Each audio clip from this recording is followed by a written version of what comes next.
Perkara yang pertama, kita mesti tunaikan janji kita di dalam beribadah kepada Allah. Perkara yang kedua, menjaga batas-batas ketentuan hukum dengan menjauhi segala yang diharamkan oleh Allah. Benarkah kita ni jadi manusia yang memperhambakan diri kita kepada Allah, sedangkan benda haram kita pun sapu juga, tuan?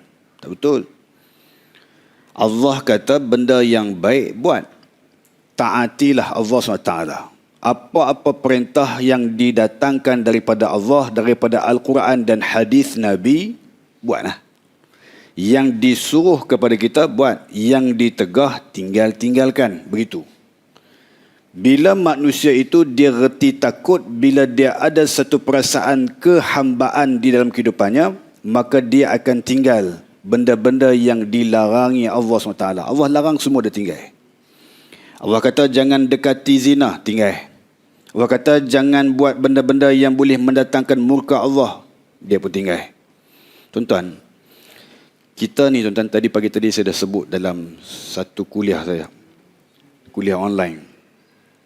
Ada 4 benda ni tuan-tuan. Walaupun kita jahat macam mana sekali tuan-tuan, Allah bagi juga 4 benda ni kat kita. Jahat macam mana kita sekalipun tuan-tuan, Allah bagi 4 benda ni juga kat kita. Maksudnya apa? Dia sangat-sangat pemurah. Kita dapat apa tuan-tuan? 4 benda. Kita teruk macam mana sekali, kita tak semayang ke, kita tak sedekah ke, kita tak selawat ke, kita tak main jemaah, solat berjemaah ke, kita tak baca Quran ke, kita tak ada tahajud setiap malam ke, kita tak semayang sunat duha setiap hari ke, kita tak semayang solat witir setiap hari ke, kita tak baca Quran setiap hari pun. Allah bagi juga 4 benda ni sebagai tanda pemurahnya Allah kepada hamba-hamba dia.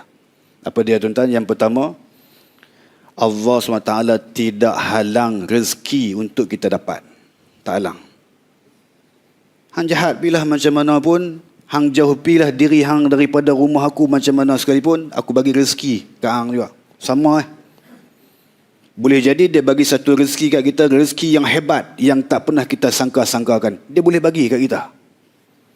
Selagi mana kita hidup di dunia ni tuan-tuan, kita buat kejahatan kepada dia, kita tak reti taubat, kita tak reti minta ampun dekat dia, kita tak reti minta maaf atas kesalahan kita, kita tak reti minta taubat kepada dia, dia bagi juga, bagi rezeki kat kita. Han nak sangat hidup kan, tak apa, aku bagi rezeki. Bagi. Kita pun boleh hidup-hidup, boleh hidup makan, boleh hidup hirup udara dia, boleh duduk pergi ke mana-mana tempat yang kita nak pergi, kita nak merantau mana pun ikut suka kita, kita ada duit kekayaan, kita nak buat apa saja Allah izinkan, tak henti-henti kita nak buat apa, semua dia bagi. Sebab apa? Pemurahnya Allah SWT.